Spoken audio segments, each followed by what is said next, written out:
అనగనగా నాగవరమనే గ్రామంలో 2 ప్రసిద్ధ భోజనశాలలు ఉండేవి. ఒకటి సీతమ్మది, మరొకటి మంగమ్మది.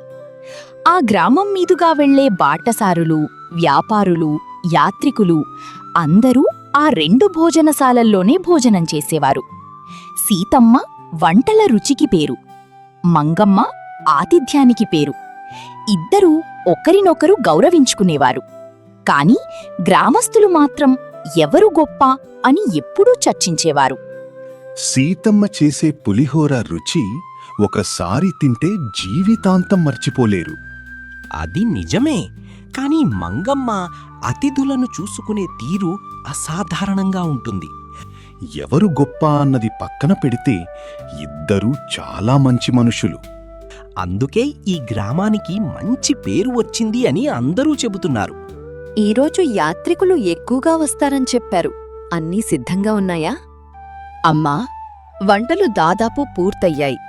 ఇంకొంచెం సమయం చాలు. మన దగ్గరకొచ్చే ప్రతి మనిషి తృప్తిగా వెళ్లడం నాకు చాలా ముఖ్యమైన విషయం. నీ మనస్సు కూడా నీ వంటల్లాగే అందరికీ ఎంతో ఇష్టం. మధ్యాహ్నం సమయంలో ఒక వృద్ధుడు గ్రామంలోకొచ్చాడు. అతని దుస్తులు సాధారణంగా ఉన్నా కళ్లలో ఒక ప్రత్యేకమైన మెరుపు కనిపించింది. అమ్మా, చాలా దూరం ప్రయాణం చేశాను. కొంత భోజనం దొరుకుతుందా? మీరు అతిథి కాదు తాతయ్య, మా ఇంటి పెద్దవారిలా భావించండి. మీ మాటలు విన్న వెంటనే నా అలసట సగం తగ్గిపోయింది. భోజనం చేసిన తర్వాత వృద్ధుడు తన సంచిలో నుంచి ఒక బంగారు గరిట తీశాడు. అమ్మా, ఈ గరిటను కొద్ది రోజులపాటు మీ దగ్గర భద్రంగా ఉంచండి. బంగారు వస్తువా? ఇంత విలువైన వస్తువును నాకెందుకిస్తున్నారు? సరైన సమయం వచ్చినప్పుడు కారణం మీకే తెలుస్తుంది. సరే తాతయ్య, మీరు చెప్పినట్టుగాని దీన్ని జాగ్రత్తగా కాపాడతాను. ఆ విషయం తెలియకుండా ఉండాల్సింది. కాని ఎవరూ చూసి గ్రామమంతా చెప్పేశారు. సీతమ్మ దగ్గర బంగారు గరిటె ఉందట. నిజమా? అయితే అది చాలా విలువైనదై ఉండాలి. కొంతమంది అది రాజభవనం నిధిలో భాగమని కూడా అంటున్నారు.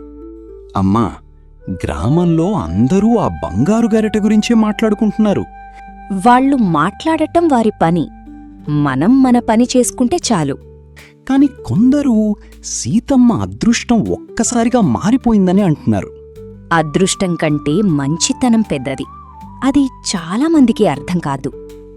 ఆ రాత్రి సీతమ్మ భోజనశాల వెనక ఎవరో తిరుగుతున్నారు. అమ్మా, బయట అడుగుల శబ్దం వినిపిస్తోంది. నాకు చాలా భయంగా ఉంది. భయపడకు, ముందు తలుపులు బిగిగా ఉన్నాయో లేదో చూసుకుందాం. అప్పుడే కిటికీ దగ్గర ఒక నీడ కనిపించింది. ఆ గరిటె ఎక్కడుందో చెప్పండి, లేకపోతే ఇబ్బంది పడతారు. నువ్వెవరో నాకు తెలియదు, కాని భయపెట్టి ఏమీ సాధించలేవు. గ్రామస్తుల్ని పిలుస్తాను. వెంటనే ఇక్కడ్నుంచి వెళ్ళిపో.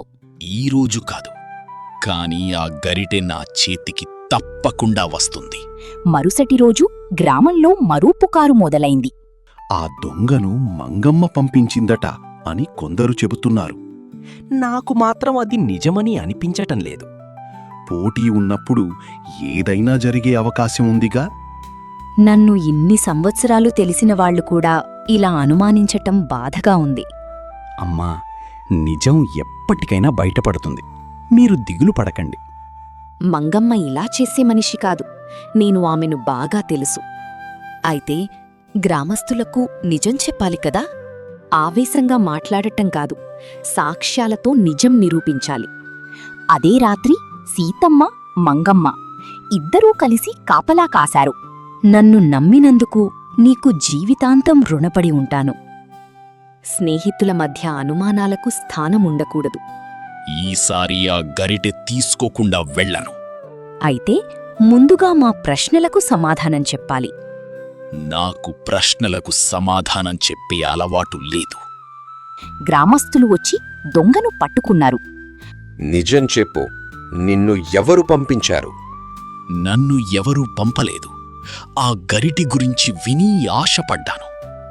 అయితే మంగమ్మకు ఈ విషయంతో ఎలాంటి సంబంధం లేదా? అస్సలు లేదు. ఆమె పేరు నేను కూడా ఇప్పుడు మొదటిసారి వింటున్నాను. అప్పుడే ఆ వృద్ధుడు మళ్లీ గ్రామానికొచ్చాడు. తాతయ్య, అసలు ఆ బంగారు గరిటె కథ ఏమిటి? ఈ గ్రామంలో జరిగిన విషయాలన్నీ నాకు తెలుసు. అదొక పరీక్ష మాత్రమే. ఆ వస్తువు విలువ కంటే మనుష్యుల విలువ తెలుసుకోవాలనుకున్నాను. సీతమ్మ నిజాయితీని చూపించింది. మంగమ్మ స్నేహానికి విలువ ఇచ్చింది. ఈ ఇద్దరూ గ్రామానికి ఆదర్శంగా నిలిచారు. మంచి పేరు కంటే విలువైన సంపద మరొక్కటి లేదు. మనిషి గెలవటం కాదు, మంచితనం గెలవటం ముఖ్యం. పుకార్లు స్నేహాలను పాడు చెయ్యగలవు. నిజం ఆలస్యమైనా బయటపడుతుంది. మంచి మనస్సు, పరస్పర నమ్మకం ఎప్పుడూ గెలుస్తాయి.